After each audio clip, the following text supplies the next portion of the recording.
Okay, here we go. Stand by. 3, 2, 1, action. Assume nothing. Brash, bald-faced blasphemy. Question everything. I find it extremely hard to imagine. Open your eyes.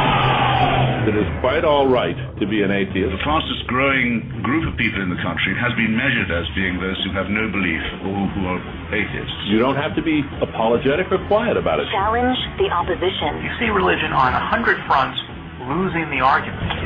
And start thinking.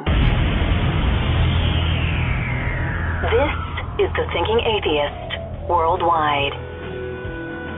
You know what's funny? Last night I was asking myself how to start the show. How do I start the show?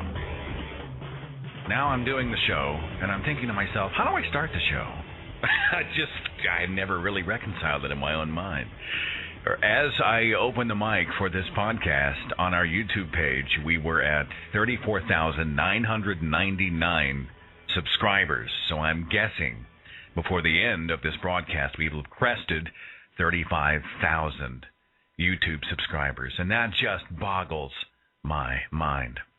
Before we begin, let me tell you that Chaotic Shelley is going to be fielding some email questions for me, because I honestly thought it'd be really dull for me to take the emails, just read them out loud, and then answer them myself.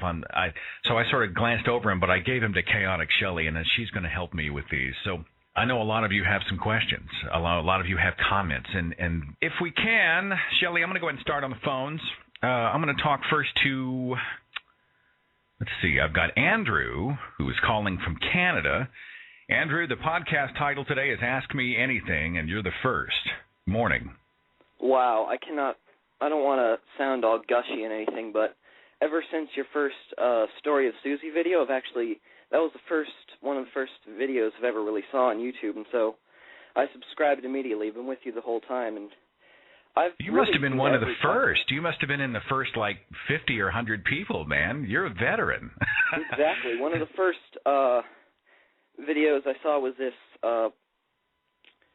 video of the best YouTube comedy, all of it, the best atheist comedy, and Story of Susie was on there, and I thought that was really good, so I decided to subscribe, and I've seen all your podcasts, but I was always too late to actually call in, but it's 12:30 here, so I decided to call in and tell you.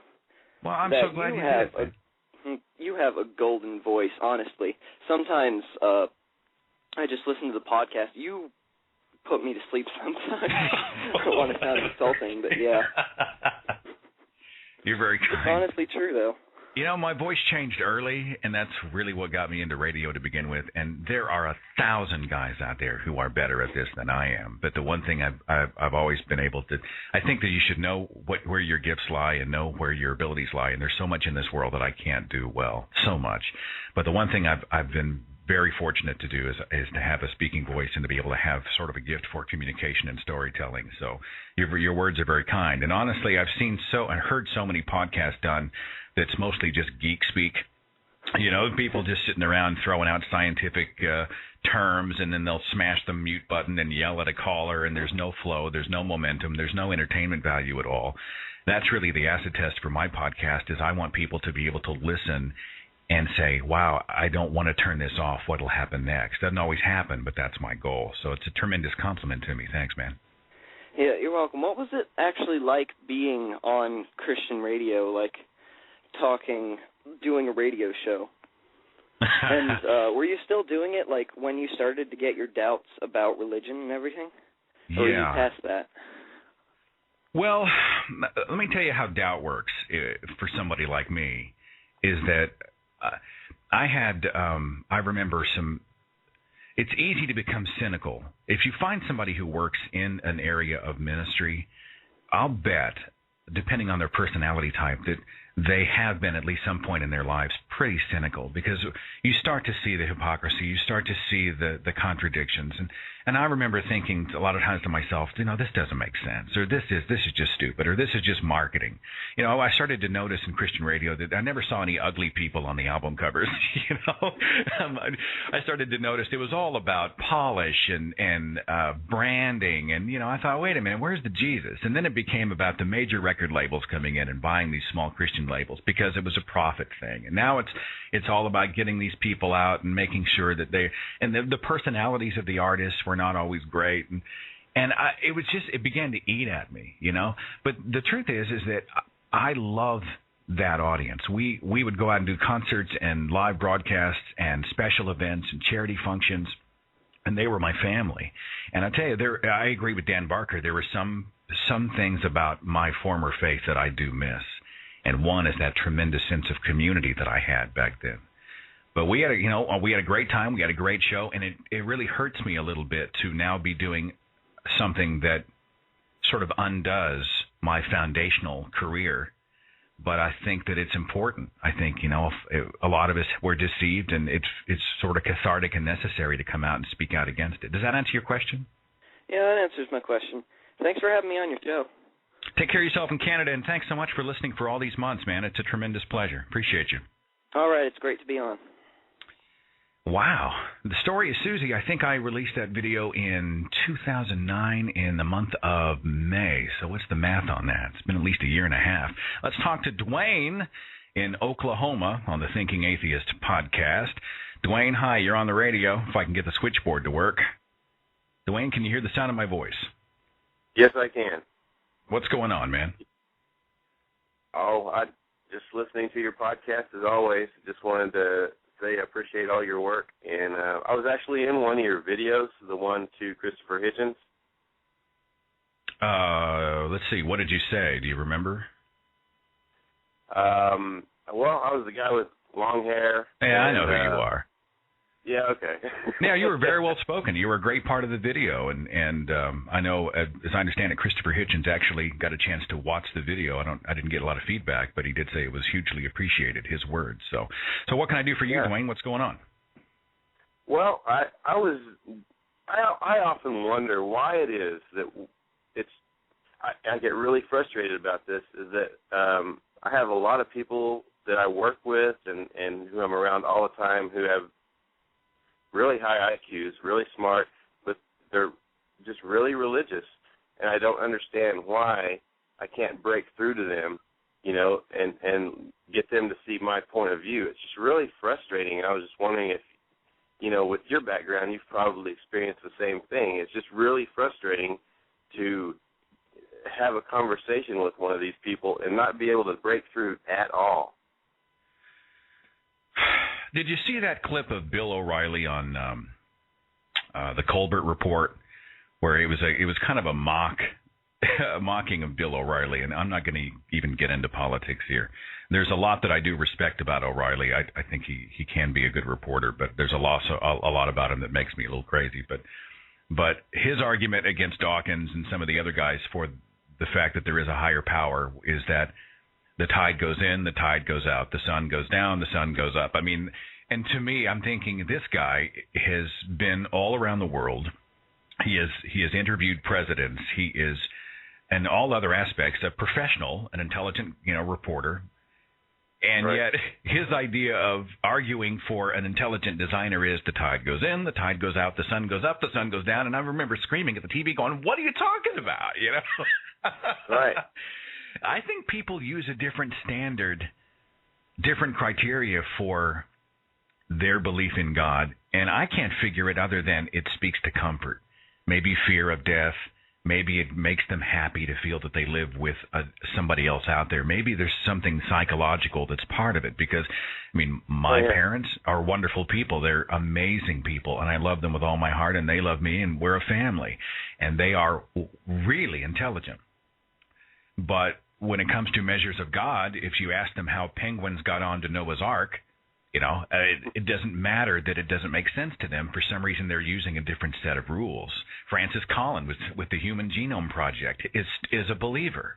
Somebody explain that to me. Our own genome shows that we share DNA with the fruit bat, with the banana, Right. And he still believes in God.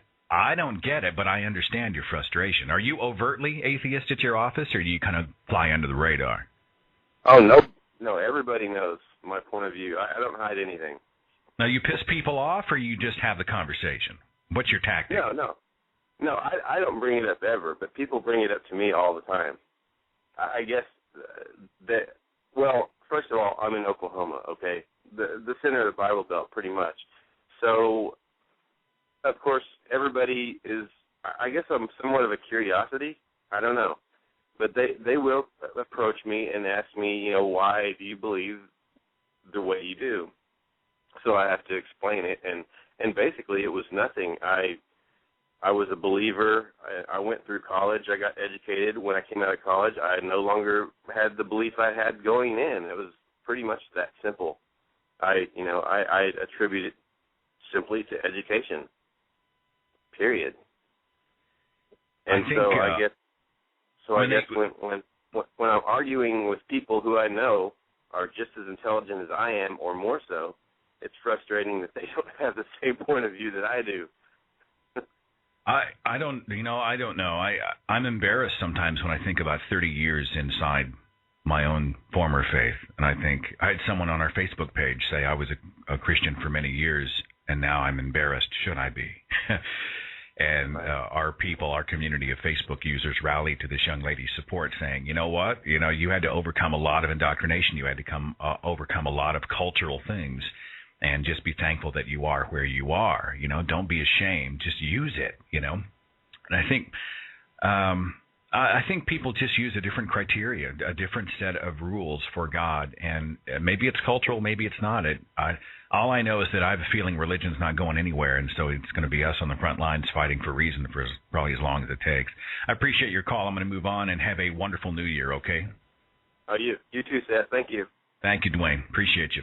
Shelley, I'm going to do two more quick calls, and then I'm going to bring you in, and we'll do some quick emails. The theme of the show is Ask Me Anything. I'm not saying I have the answer. I'm just saying you can ask. Let's talk to Darren in Connecticut. You're on the Thinking Atheist podcast. Good morning. Good morning. Yes, hello. What's going on? I have a quick question. I'm a lifelong atheist, and I never really thought too much about it until recently when I've lost some family members to this Christianity, and they're followers of Christ now, and it's very upsetting to me because it almost feels like they're followers of this guy that's going to kick me to the curb when it's all said and done, even though I don't really believe that's going to happen. Am I okay? And it just gets me very angry, and now I'm fighting with these people and close family members. And are they young? Are they old? Are they? Well, my aunt's very old, and a couple are exactly my age. I'm 31. My sister and a very close cousin that is like a sister to me. What converted them? Did they go to a revival I think it was service? A death in the family, whoever grandfather. One of them's my aunt and my cousin live in Florida now, so it's a little different down there. But my sister lives up here in Connecticut too. And I don't know. It just feels so traitorous, and it just gets me upset. Maybe I'm not right to feel so upset about it, but it just. Well, help me out. I mean, you feel like they betrayed you, or now that they are believers, that they're treating you like a traitor? Yeah, a little bit. I mean, I'm kind of more aggressive. It's anger. I've turned myself into a demon on Facebook, and I'm very, I'm more in their face about atheism than they probably are. But they have been. Try to push it on me and stuff. I don't know. The vast majority of the people in my life continue to be believers in God in some way. Yeah. And I have found that when I first announced, and I made a very public announcement in form of letter, that I no longer believed in God, and I sent it to the people who were most important in my life, family and friends. And there were a few that just disappeared. And I think that shows you who cares about you and who cares about being comfortable. I think it tells you who will love you for you despite your differences in a mature, respectful way. But if you can't be in a room with someone who disagrees with you, I think that's a problem. I mean, the whole world disagrees with you, man. I know. This region. Here's the best, in my opinion, I think the people who walk into a room and insult the religious people and freak out and say you're all stupid, you're all ignorant. I can't believe you don't believe in evolution. And they start a fight everywhere they go. And their defining characteristic is anger. In my opinion, are doing a lot more harm than good. I think if you go in and you are respectful and fun and warm and loving and responsible, and you have a good work ethic, and you raise your family, and you're doing wonderful things in your life, and you're the kind of person that attracts other people, they will come to you and they will say, someone told me you don't believe in God. Now, they're not on the defensive. Now they're coming to you because you are an attractive person, and they're thinking there's something different about this person, and he's not religious. I want to know more. I think that's a great open door. And if I were you, that's where I'd start. Okay, thank you. All right, appreciate the call. I mean, I'm not a psychologist. I'm just saying in my experience, I will mock the dogma, but I really feel like with people, we as atheists need to get a little better about walking into the room and being smarter than everybody else.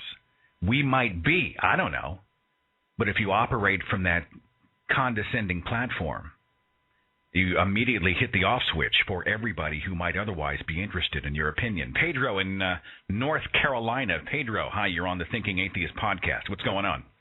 Why, good morning. I'm in shock. I'm not even believing I'm talking to you right now. I'm a big fan. I got you on YouTube. I subscribe to your channel on YouTube.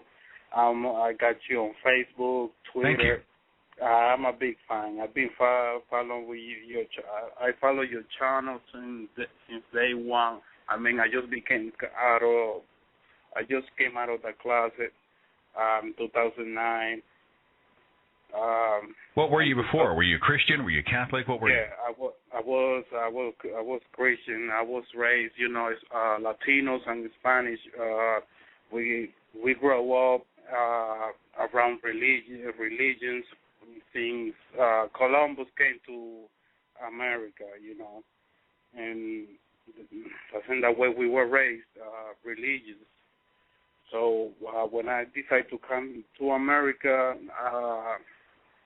it's like I saw a different way to think, freedom of speech, freedom of in any sense of the word.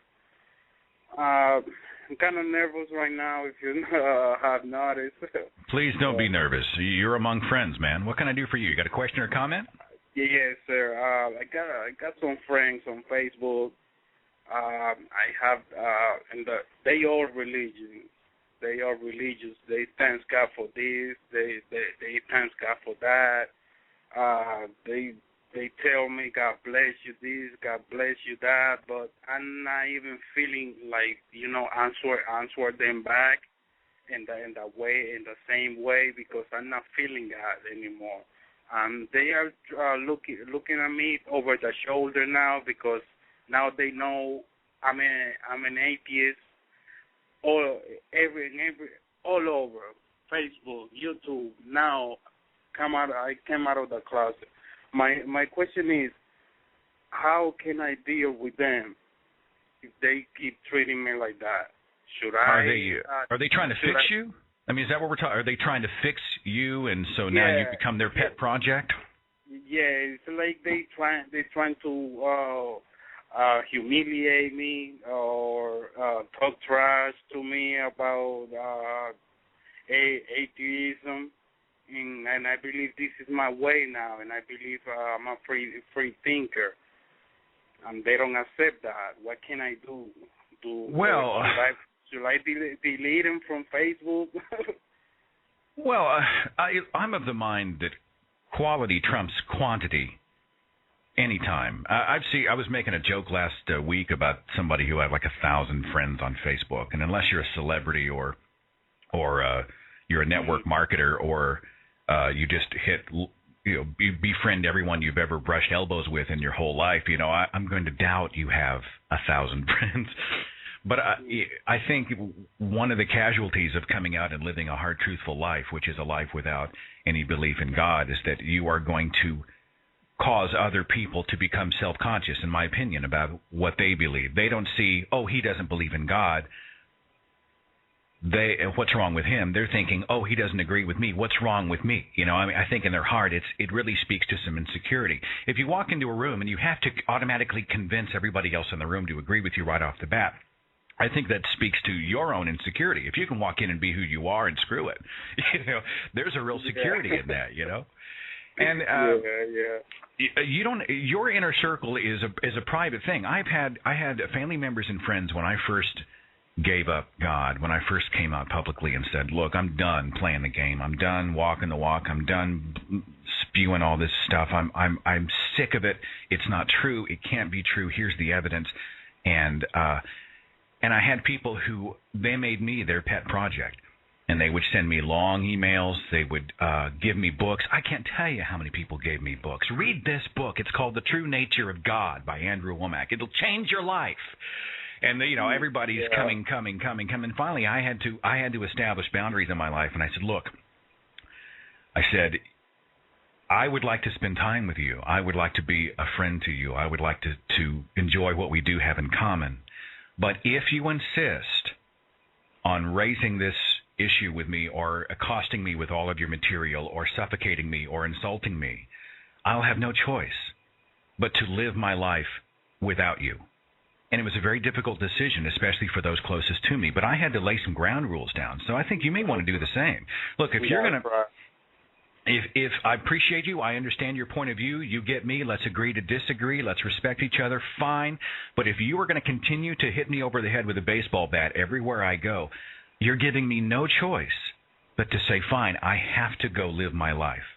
And I hope it doesn't come to that, but I mean, that's what I would do for what it's worth, okay? Okay. Pedro, take care of yourself in California, and thanks so much for all the kind words, man. You're a tremendous encouragament to me. Thank you. All right, thank you. You are my role model, one of my role models. Besides Christopher Hitchens, Charles Darwin, you're among them, man. Thank you. You're very kind. I'm not even. I appreciate it though. Thank you. No, are you kidding? I'm just a redneck. I'm just a redneck doing a podcast out of his home office. I am no Christopher Hitchens. I am no Richard Dawkins. I am no Sam Harris. I am no Daniel Dennett. I am no Daniel Barker. I am just a guy.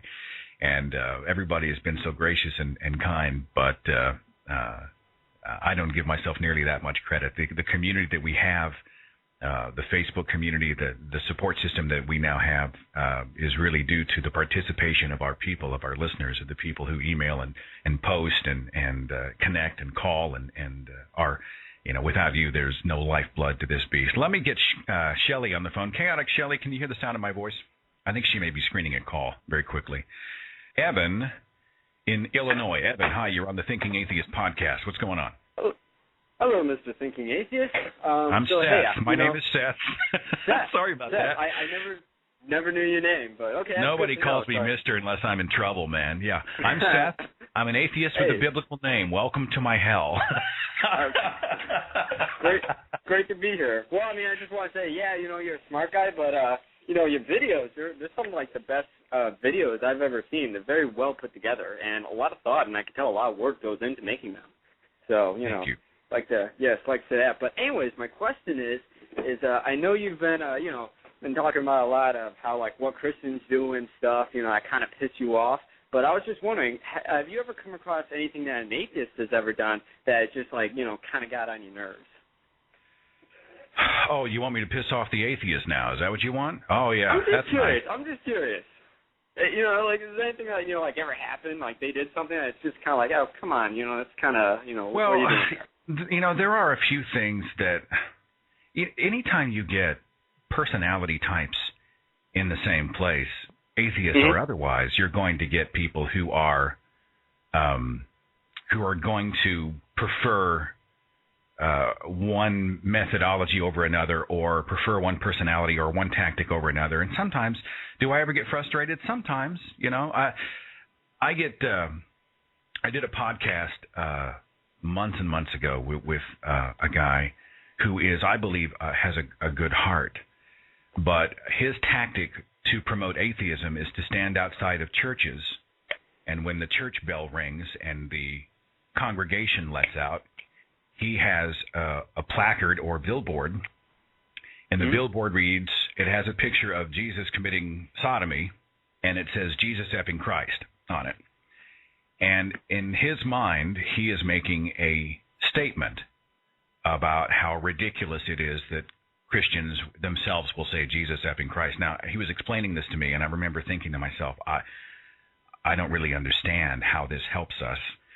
And I pictured in my mind, you know, the angry militant types who are shouting, who are out there just, you know, they look like the stereotype of what the angry atheist has been portrayed in religious. I mean, you know. Yeah, so these moms and dads are bringing their kids out of the church service, and they're walking down the steps, and these little kids are with their folks, and they're seeing a picture of Christ being sodomized, and I'm thinking, how does this help atheism? And I think what frustrates me is the atheist that's so militant, so angry, so absolutely on the frontal assault that they stop being a human being. That makes me crazy. The other thing that makes me crazy is the fact that everybody wants to infuse my page with politics. I am a political conservative. I'm a social liberal, moderate liberal. I mean, I'm pro-gay rights and when it comes to how people live and all of that, I mean, the drug laws don't start. You know, personal, you know, liberties over everything. Yeah. But in my mind, you know, when I look at my page, I mean, you know, there's a Sarah Palin jab every day. There's a Bill O'Reilly jab every day. There's a and Glenn Beck, and I get it. Yeah, they're ripe for ridicule. You know, sometimes they put themselves out there, and you're like, oh my God. But at the same time, the people who represent the left are doing some really wacky stuff as well. I mean, you know, you got Joe Biden, and don't even get me started on Obama, and everybody. I mean, Rachel Maddow drives me crazy. Keith Olbermann, you know. And so what happens is I feel like we're so busy trying to speak out against the Christian right that they have created an environment where it makes it look like as if you aren't a social liberal, that you can't be a true atheist. And that's just not true. I mean, I'm a fair tax guy. I'm a pro-individual guy. I'm a pro-business guy. I'm a pro-capitalism guy, and it's just my own personal thing. When people try to over-politicize to the left especially, but over-politicize my personal Facebook page or the Thinking Atheist page, that makes me a little nuts. Does that make sense? Mm-hmm. Yeah, it does. Who did I piss off there? I pissed off any atheists and liberals, right? Did I get that? No, like I said, I was just curious, you know, just because, you know, there's like, you know, every once in a while there'll be like someone who like sneezes and, you know, someone says like, God bless you, something like that. And an atheist, you know, like, you know, I just don't like those pompous ones that just like, dude, I don't believe in God. It's like, dude, come on. It's just, I think that's just saying something nice. You don't have to that's take a that waste literally. of time. Look, if you are invited to someone's house and they have a meal and they want to pray before the meal, the total jerk is the one who makes a scene and says, I'm an atheist and I don't have to sit still for this.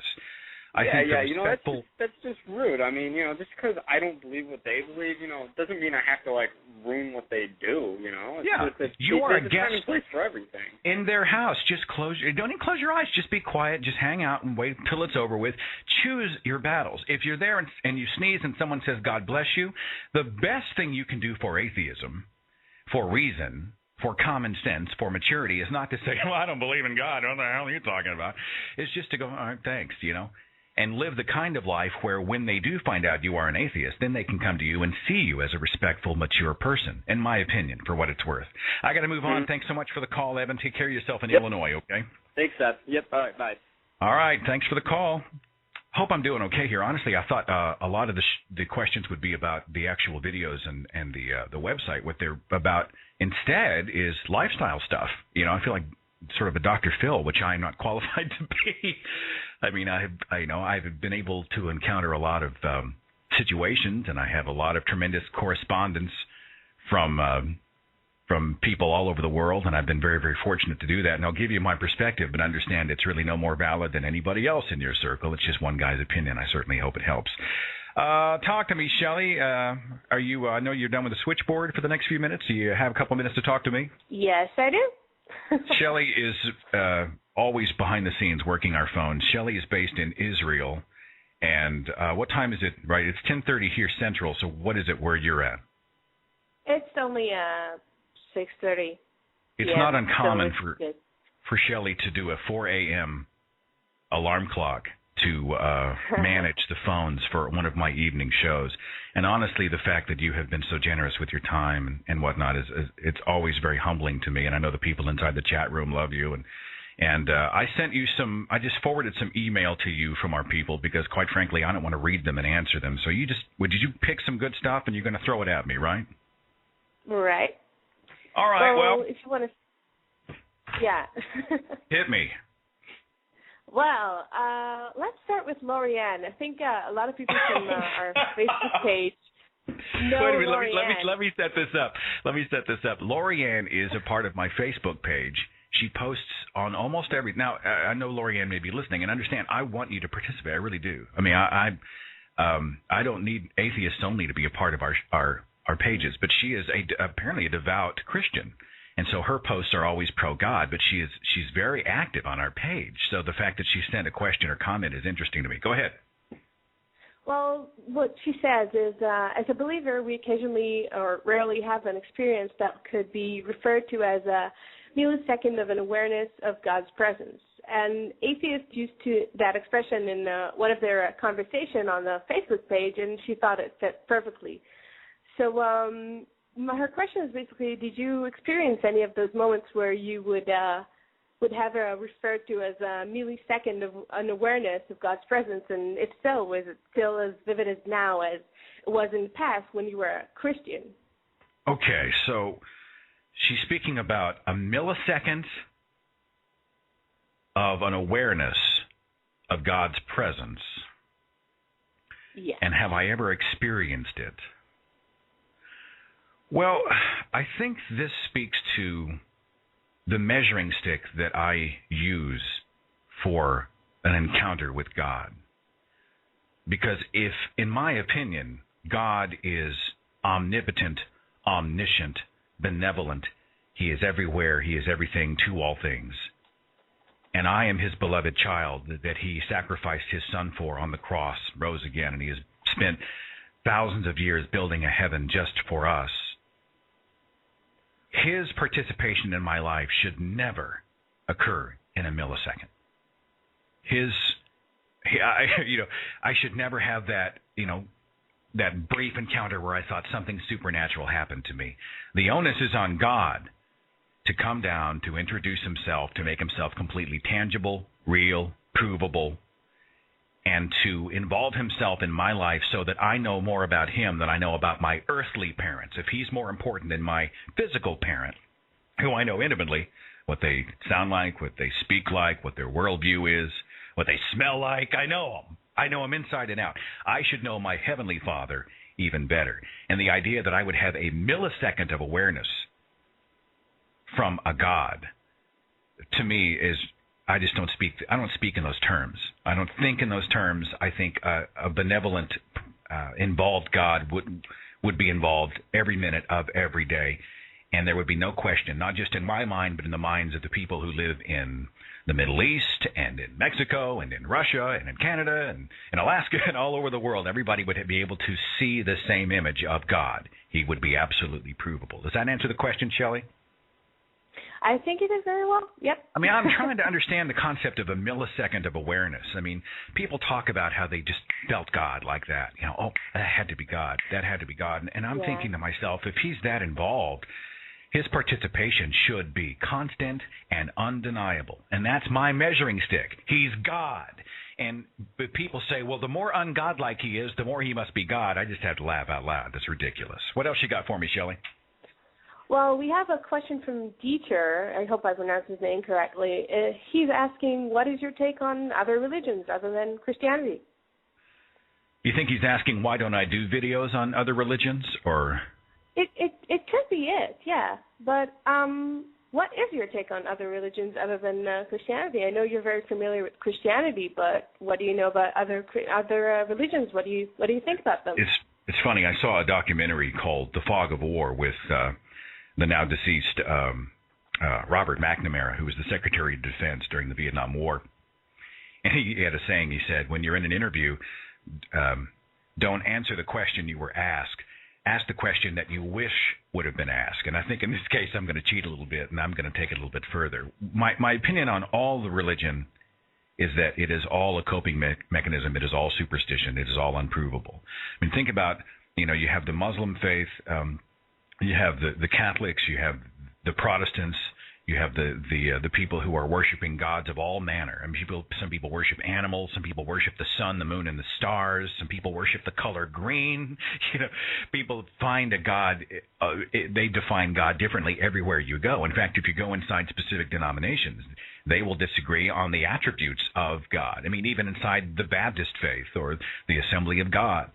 And I just think they're all deceived. I think all religion is bogus. It's all bunk. Now, why do I only tackle or mostly tackle Christianity in my videos? I've heard that question quite a bit, so let me address it.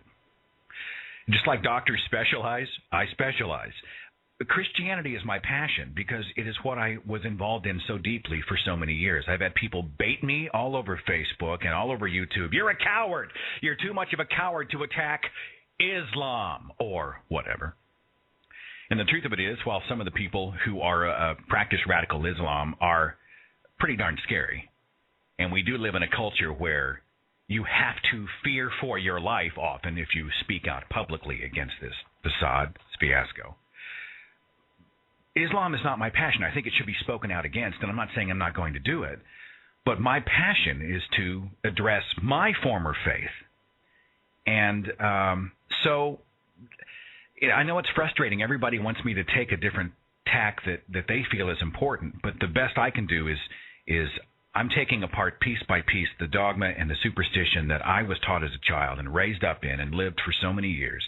And I am methodically, I think it's almost therapeutic for me to take all the stuff that I had assumed or skipped over or abided or ignored and just dissect it. Boom, boom, boom, boom. One video after the other. Tell me, when I post those things, it's like I feel like I'm coming out of some kind of a 12-step program,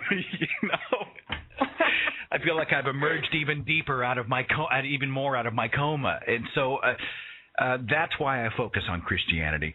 For the record, I believe all religion is BS. Okay? Shelley, give me one more and I'll take a couple more calls. All right. Well, let me see what we have here. Well, Patrick is asking, what arguments do you choose to debate with someone when do you know when to let go and walk away? What arguments do I use for atheism out there? For atheism and against religion, basically. Let's see. Well, I think most of it for me depends on how I'm approached. If somebody approaches, I'm having lunch with a guy next week who is, his wife is a minister, and I think he is as well, come to think of it. And he knows I'm an atheist. And he came to me very respectfully, and he said, look, I want you to watch this video, and it was like a sermon on why do bad things happen to good people, something along those lines. But I appreciated his heart. He came to me and he was like, look, I'm not trying to get in your face. I wanted you to see my perspective, and then I want to know what your perspective is. And I really do believe that he's interested to know how this guy got to this place. And we're going to go have lunch next week. And if somebody approaches me with genuine interest and curiosity, I'm all over it. If somebody comes at me and they're trying to rescue me, to fix me, to save me, or to condemn me, I just shut down and move on. Life's too short. I don't spend a lot of time on my YouTube pages, on my comment sections with a lot of the detritus that I get, a lot of the junk that I get, because life's too short. There's no way I, as one guy, could manage all of that stuff anyway, and I'm not going to sit back and tit for tat argue with everybody who wants to throw a hand grenade my direction. I find the people who have a genuine curiosity, have genuine questions, and think they have a genuine argument, and they want to deal with it maturely, and we'll hang out. My tack mostly is to try to I try to show the absurdity and the contradictions in the Bible. I try to start by asking questions. And once they don't know the answer and they begin to get frustrated, my hope is even though I think I'll never convert them immediately, the questions that they are wrestling with, that they were unable to answer and unable to reconcile in the Bible, talking about the impossibility of Noah's Ark, or slavery, or how God endorsed incest, or the chopping off of the woman's hand if she comes out to rescue her husband, and she touches the private parts of one of the men, or human sacrifice for picking up sticks on the Sabbath, or any of those things. If you bombard them with just a laundry list of things that you as a moral person can't abide, you're not going to probably do anything short term. But I'll bet when they're off in their little dark place, and they're sitting in bed reading, and when they're driving in a car and they're thinking about this stuff, that's when the seeds begin to grow into something more important. Shelley, I'm going to grab a couple more phone calls here real fast, and I'll come back to you, okay? All right. Let's see. How do I put Shelley on hold without sending her far away? I think I got you. Let's talk to Wayne in San Jose, California. You're on the Thinking Atheist podcast. How's it going? Hi, Seth. Hey, I'm a long-time listener. This is really great talking to you. Hey, Thank you. On a recent podcast, you had mentioned about how you felt it was kind of futile to debate with or talk to a more extreme Christian group like the Jehovah's Witnesses. And I just wanted to say that, don't give up on that idea. I mean, I was a Jehovah's Witness for over 30 years, and it eventually did make an impact on me. And when I started questioning, and a lifetime of just hearing little things and then researching for myself, it really did make a difference.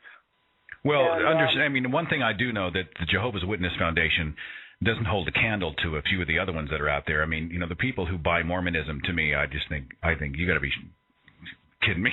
I thought Scientology's out there, but I mean, honestly, there are a lot of people. If you go back and you look at the foundational structure of where their faith came from, and then you try to reconcile it with common sense and the historical record, it's definitely a facepalm moment. I'm glad you broke out, and I think you make a good point. And if I inferred that you should give up before you start when it comes to people of other faiths, I stand corrected. I think it's always a fight worth making for sure. Yeah, because I really do believe that most of these people in these religions, and I know, of course, my best, but I believe that they're mostly good-hearted people. They're sincere, but I also really do believe that way down inside, where they stuff it in a back burner, is a whole lot of doubts and questions because, there isn't any real proof for what they're saying. They think they are. In fact, they're much more extreme than mainstream Christianity in thinking that they are the only truth. And but I think really way down inside, they know that there's something wrong with it. I think maybe I had someone with our last podcast talking about the value of debating, and they said for some of the weaker temperaments, it may be a herd mentality where they follow the mass.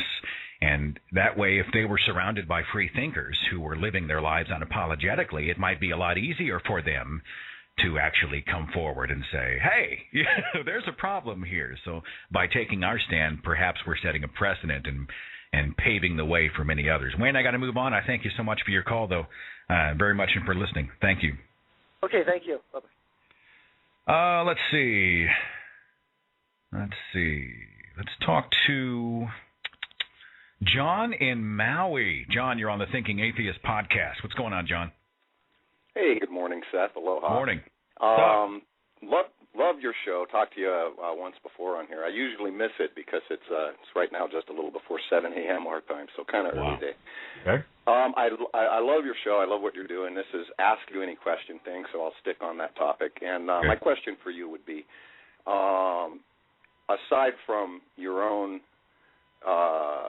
personal reasons for making your videos and building the website and the social network that you put together so well, what would you, in your opinion, be the most important reason to make this effort, to try to get the word out about religion being bogus and why people shouldn't believe?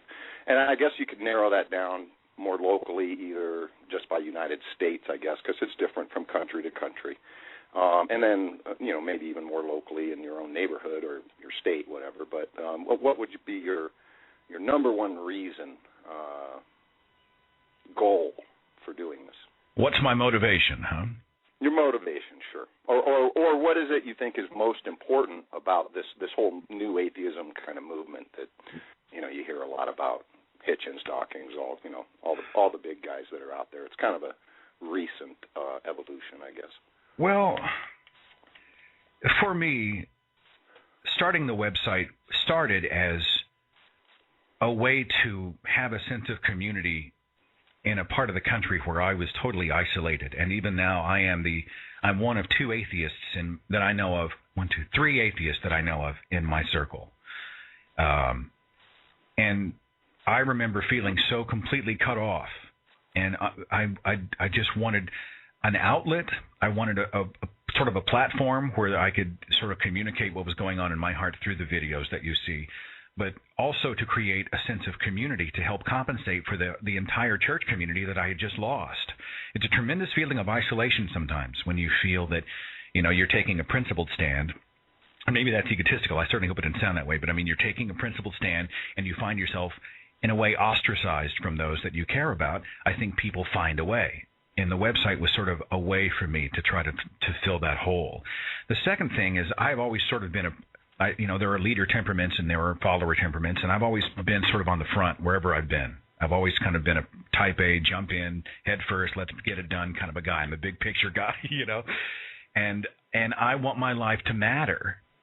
And I thought if I spent 30 years having all of these conflicts and questions and guilt and fears of hell, and I thought about all of these things that I had been indoctrinated with as a child, there has to be a bunch of other people out there who are looking for some kind of hub, who are having the same challenges and questions and conversations, and who would respond to something like this. And so outside of sort of feeding myself, I was hoping that maybe it would help feed somebody else out there.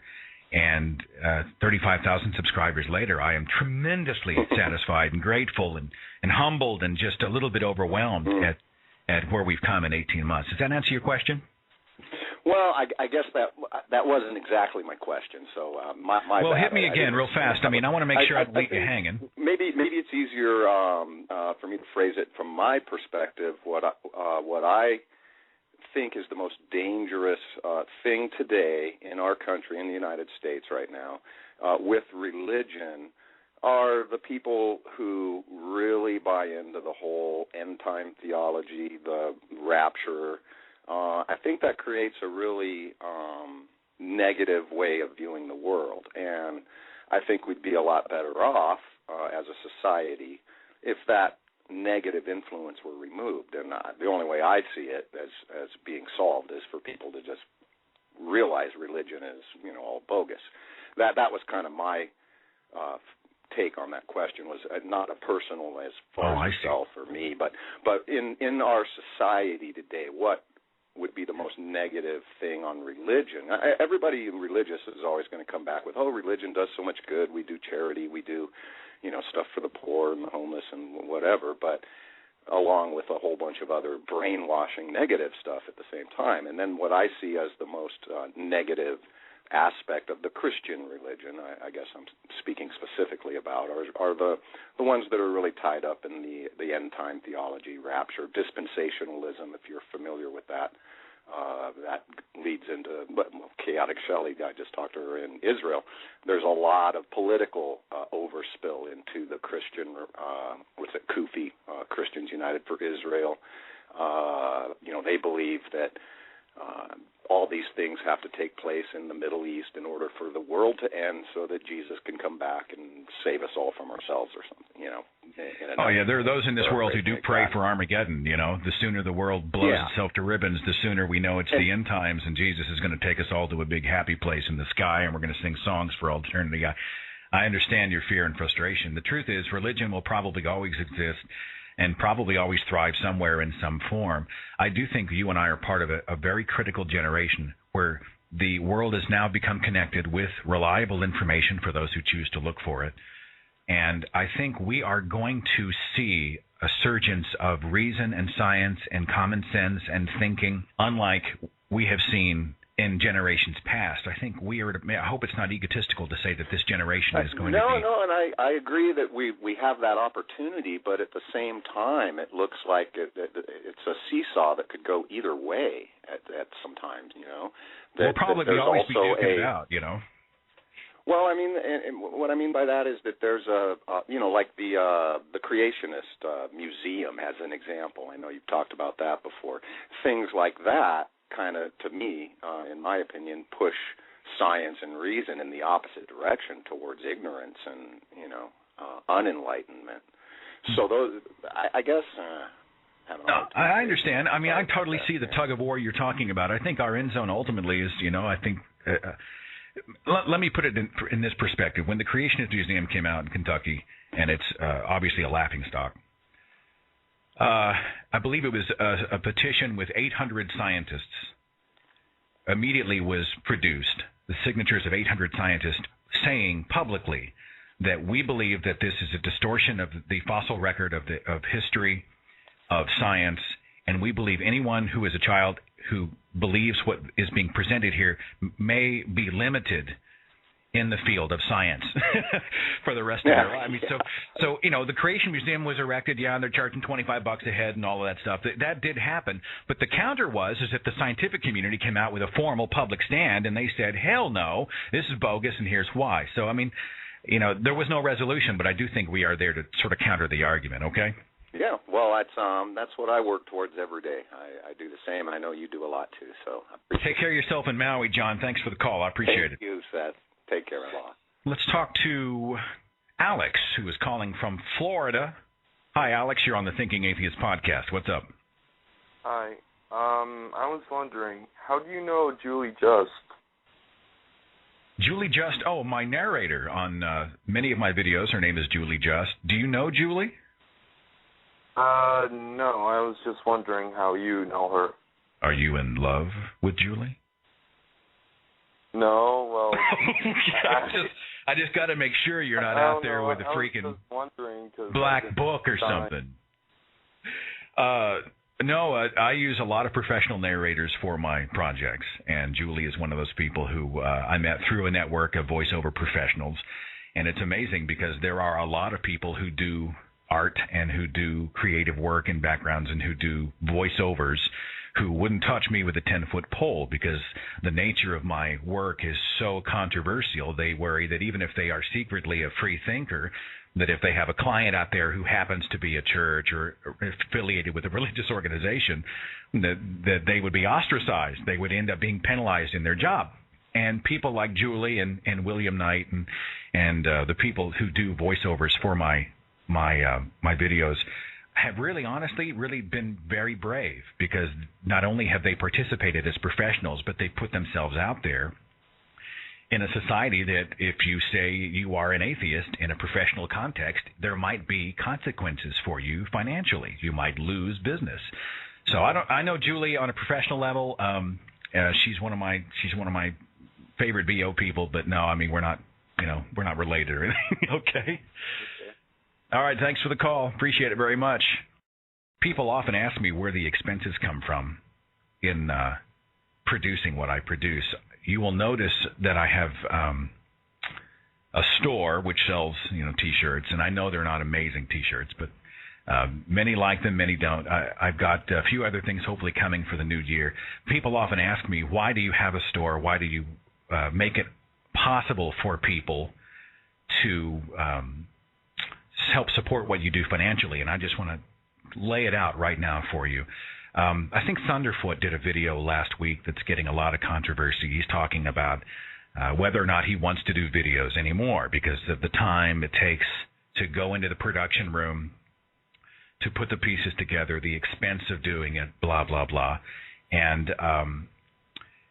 after seeing his video, I want to make sure that I tell you that you are in no way obligated or responsible to support what the Thinking Atheist website, YouTube page, or Facebook page does in any way. There's no guilt. There's no obligation. You didn't ask for this. You didn't ask me to put a website up. You didn't ask me to spend this time in the production room. You didn't ask me to do what I'm doing. I came to you, okay? Having said that, It is an amazing place, YouTube, because the vast, vast, vast majority of content out there is of pretty poor quality. When I was first an atheist, I was looking for videos on YouTube that would help me, and I did find Thunderfoot's channel and a few others. But I noticed, outside of some debates, I saw some great debates with Christopher Hitchens and Dan Dennett and Dan Barker and a few Dawkins clips that really did help me. But as far as actually storytelling and content, I couldn't find really hardly anything that was worth watching. People would just turn on a webcam and rant for 30 minutes, and they would shut it off and upload it, and bam, and that was it. I'm a professional video producer, and I thought, wait a minute, there's an opening, there's a hole, there's a need, there's a vacuum, there's an opportunity to put something together that is excellent, I hope, with professional graphics, professional music, professional narration, with professional storytelling, something that's polished enough to hopefully get some attention out there. And in pursuing excellence, it ain't cheap. We all have our hobbies. You know, some people put their monies into fixing up cars, and some people put their money into fishing and getting a bass boat, and some people collect stamps, and some people, you know, they build onto their house. Everyone's got their hobbies. You know, some people buy and put together computers. So this is my hobby. This is really where I funnel my personal extra income. I'm not a nonprofit.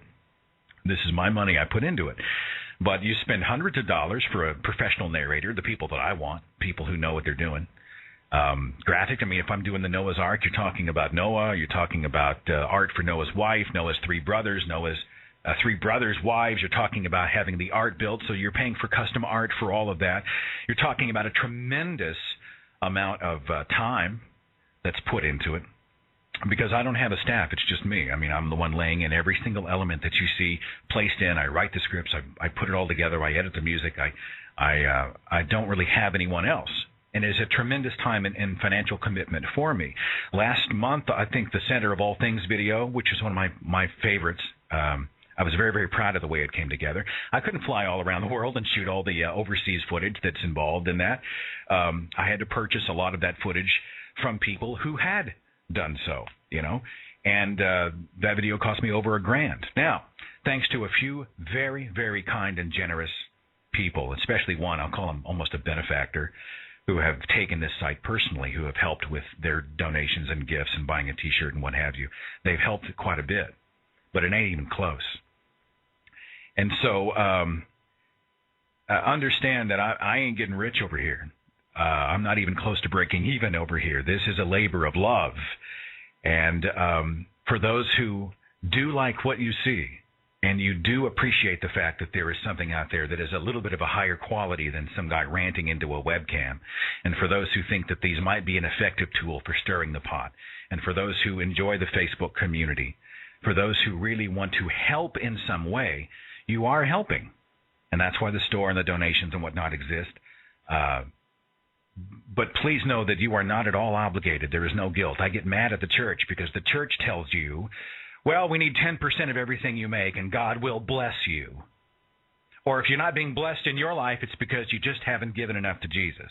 And then the church gets to go around and be a nonprofit. And we're talking tax deductions and all that. It makes me crazy. They essentially are offering nothing for something. And I never want to be guilty of that. I want to make sure that you know that your participation is voluntary if you want to help. And regardless, just your being there is enough for me. And I'm very grateful that you are there. I don't have Shelley. I think I lost her for some reason, but I am going to go to the phones and talk to Seraphis. Did I get your name right, Seraphis?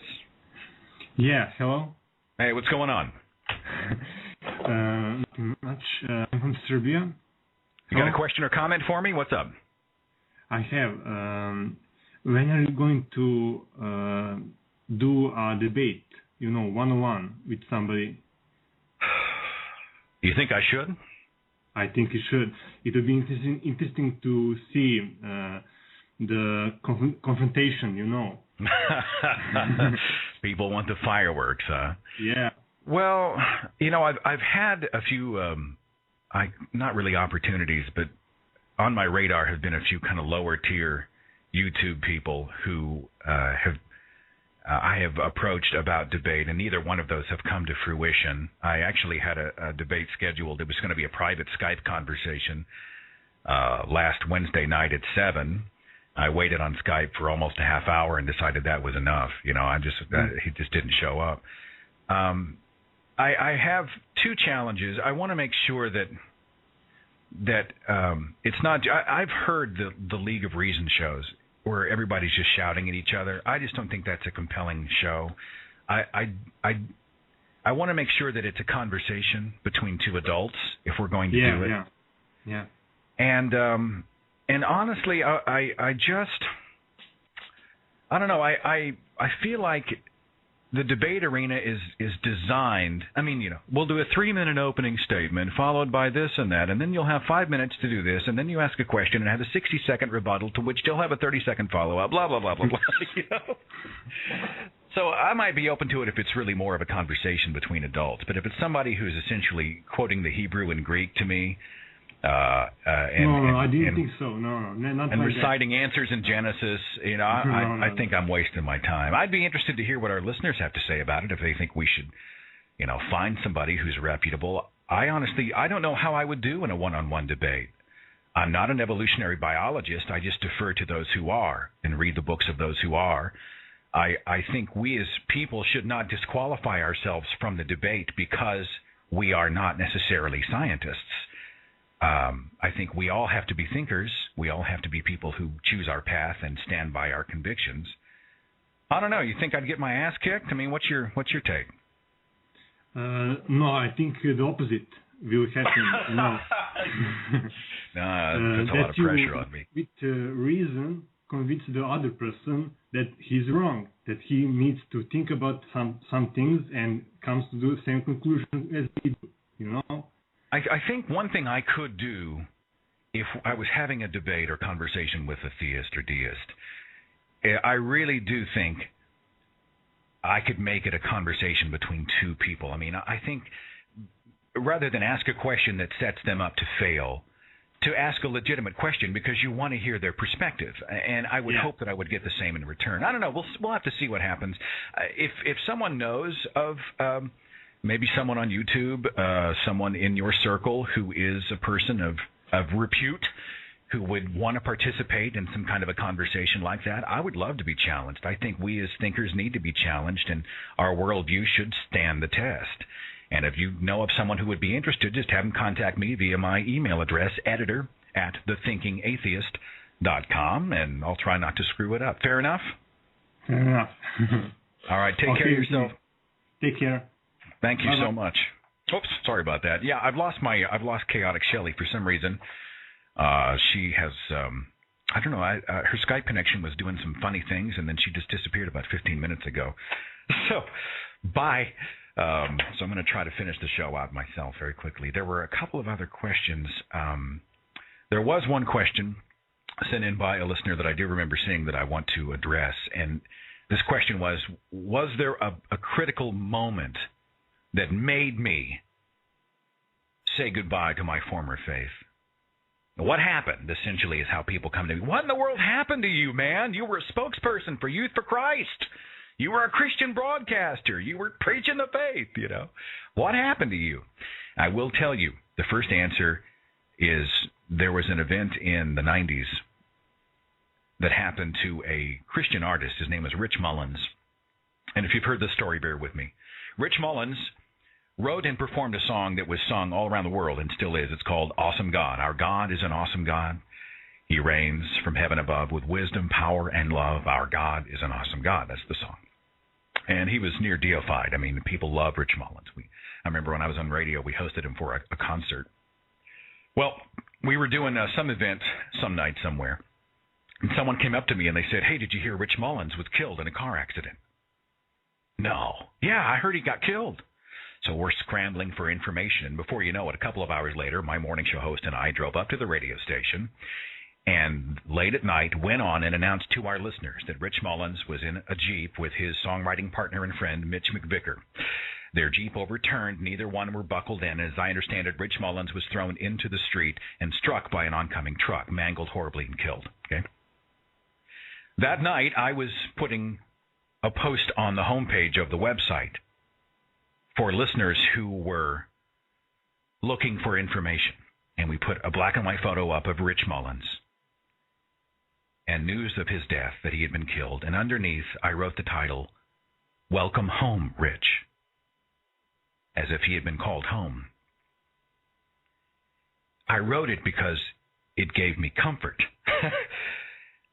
And I remember people afterwards would mention that to me and say, "Oh, you know, when I saw that, 'Welcome home, Rich,' I just wept because I knew he was with Jesus." And the more I heard that from people, the more ashamed I was for writing it. The more conflicted I was. Because I thought, really, right under the surface, didn't speak it out loud, right under the surface, I thought, this was God's plan? God had his finger on the button? Hey, I guess I'll take my beloved child, who is an icon for millions all around the world, flip his Jeep in the middle of the night, and have him horribly mangled in a car accident, putting his family into mourning and the entire fan base into confusion, so I can call him home to a better place. And those were the first nibbles of real doubt when I thought, this is about comfort. We're comforting each other. We constructed this system of comfort. We wrapped ourselves in this cloak. God was a non-participant. That was probably the first defining moment for me. The second, of course, and this is a cliche, was 9/11. And not for the reasons that religion flies planes into buildings. That's the cliche in the poster that you see. You know, science sends men to the moon, religion flies people into buildings. That's not the reason 9/11 was a game changer for me. Very quickly, I'll tell you the story. I was on the air for a Clear Channel radio station. I was known as the Christian. Okay, I was the Christian. And I'm surrounded by a lot of hard-living, hard-drinking types. You know, it was a pretty wild ride over there.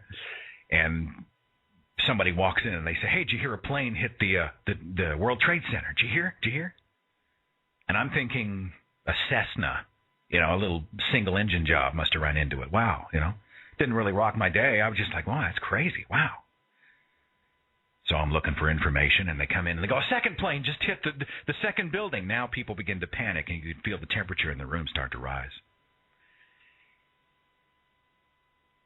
And you felt like, wait a minute, something major is happening. And you begin to see fear, and you begin to see tears. And all of a sudden, here I am, I'm doing the show. I was doing the show alone that morning.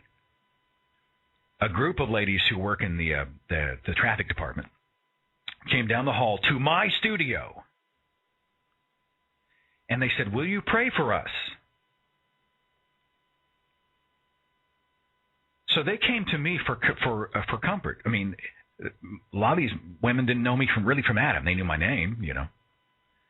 They came to me. And we all stood around and we all held hands. And I said a prayer of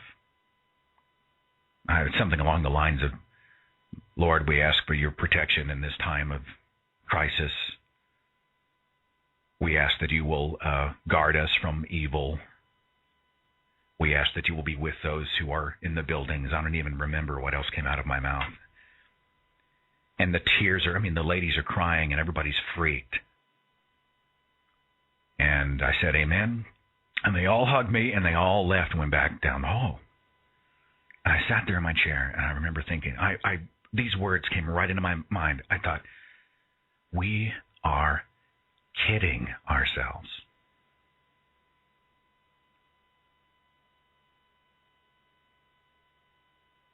God's a non-player here. God never protected us to begin with. Everything that is happening, for good or for bad, is a human act with a human result. And it took many years of just sort of playing along and kind of dodging it and kind of letting it stew under the surface before I finally decided, screw it. I'm sick of not making waves about this anymore. Somebody's got to say it. I read as many books as I could read. Everybody from Hitchens to Dawkins to Jerry Coyne's Why Evolution is True, Dan Barker, a book called Farewell to God by a former pastor and associate of Billy Graham named Charles Templeton. I was just soaking up information, and the more I read, the more I thought, yes, now, for the first time in my life, it makes sense. It makes sense. It makes sense. And I came to a point where I just said goodbye to 30 years of superstition. It's a crazy place to be. But I believe our world will be a better place without religion. I've got time for one more call. I can't see your name, but I have a 717 area code on my switchboard. Hi, you're on the Thinking Atheist podcast. Who's this? How you doing, buddy? This is Ernest, a.k.a. The Saint. What's going on, The Saint, my friend? Not much, man. So I had a little bit of time as I came home, and there's snow. I got to plow out and get the family moving. I kind of wanted to talk to you about what happened over the Christmas holidays. I wear a Christmas hat that says Merry Atheistness on my hat. And I wear it into my grocery stores, you know. And what happened got me on 4 radio stations, made news. As I'm sitting in the store that I work in, you know, the stores can't tell me to take my hat off because it's then becomes they're religiously targeting me. Yeah. And so this old lady walks up to me and says, "You're personally attacking me." And I'm like, "What?" And she throws water on me. Oh my God! It's a scene in a bar, and I got my iPad sitting here. You know, so my first thought was, not my suit that I'm wearing, but is my iPad okay? You know, once I dried the water from my eyes, iPad's fine. And she starts screaming at me, "How dare you attack Jesus?" And I'm like, wow, you know. So the management came up to the store and asked, you know, "Hey, do you want to press charges?" And, you know, I said, "What am I going to press charges over? We're made up of what, 78% water? Water won't hurt me." Didn't hurt my iPhone. Didn't hurt my iPad, you know. And so the Christians around here are heralding this woman a hero. You know, but not identifying the fact that she, you know, one, personally violated space. Yeah. And a couple of shows ago, I think you had something on, you know, the lines of should we debate more, or maybe you're doing it now. But, you know, I wear these things to personally debate people and to personally draw them out into my way. I've just, you know, never had water thrown at me at all in any of my cases that I've ever argued with people. But I just think that's pretty funny that, you know, Christians can't control themselves. And, you know, 17 years as a minister myself, I never would have done anything, you know, to somebody like that. I probably would have cast the devil out of them, but not try to throw water I just purchased. Don't you think that speaks to insecurity? If you walk into a room and you believe a certain way and you're proud about it, you can abide somebody standing next to you who doesn't agree with you. You're like, oh, whatever, you know. But if someone who is religious stands next to you and they see that you don't believe in God, it is their mission. They have to fix you. I think there's something, they're driven to try to make whatever is wrong with you right before they leave the store. And if you won't convert, now it's time to go, you know, now it's time to pull out the holy water and throw it all over you. She baptized me with the spirit of anger, you know. And but they do try it until the given moment. I begin to quote scripture, and they just hear scripture flow out of my mouth. Like, you know, they don't know how to deal with it. And you probably know your Bible better than they do, too. You probably have a lot more knowledge of the scriptures, yeah. I paid a lot of money to learn my Bible, and it's worthless today. Kind of something that I'm chewing on every day of my life. Like, gosh, I wasted 3 years in Bible training school, and for what? No, I disagree. Look, I've got about 3 minutes left, but I totally disagree. Look, one thing about I have found that some of the most effective advocates for reason, for science, for free thinking, for agnosticism, atheism, whatever, are people who have seen and been inside religion firsthand and can speak to it and about it. Now, I think your knowledge of the Bible, I think those years weren't wasted. I think it gives you a platform of credibility. It gives you a perspective that many people do not have, and it's because you see religion from the inside out, that you are most effective where you are. So you keep fighting it out there. Don't feel like you wasted those years. I'm thankful. I almost said thank God. I'm thankful for those years. I do it every now and then. I got to move on. I appreciate your call. Take care of yourself, okay? Hey, see you, buddy. Bye-bye. He's out there and he gets doused by a little old lady with a glass of water for being an atheist. As we wrap it up, thank you. I'm sorry I lost my call screener and co-host for this show, Chaotic Shelley, so I missed a few of the emails I know that she had. I hope it's been an entertaining hour and a half for you. And ultimately, I think the biggest question that I have outside of why do you do what you do is, that may be the biggest question. Why do it? I'm like you. I want to matter. I don't ever want to be the person where at the end of the day, let me back up. People often ask me, what prompted you to start the website? What prompted you to create videos? What prompted you to start Facebook and all of these things? And I think the acid test for me is at the end of my life, I want to matter. Because there is no heaven, there is no afterlife. We get once around. This is it. And I never want to be the kind of person where at the end of the day, if I was to be gone, they would say, oh, he's gone. I didn't even notice. I want to be missed. I want to make sure that the world is a better place when I go. I want to make sure that I'm an influence for good. Not what's easy, but for what's good and right. I want to love my friends and family. I want to be a productive worker. I want to make sure that I am out there being an example, apologizing for my mistakes when I make them and trying to be a better man tomorrow than I am today. I want to make a difference. I want to matter. And I'm guessing that the reason that you stand up for reason, for science, against superstition, is because you want to matter. What we do today will help set the tone for our children and our grandchildren and their kids. My encouragement to you for the year 2011, matter. Do something that matters. Be something that matters.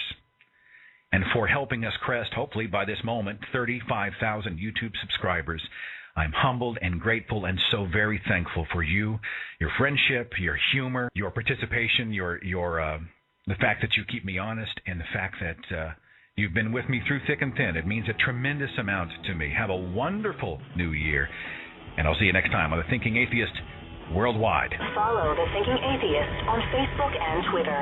Watch dozens of original videos on The Thinking Atheist YouTube channel. And visit our website for resources, links, contact information, the editor's blog, and more. TheThinkingAtheist.com.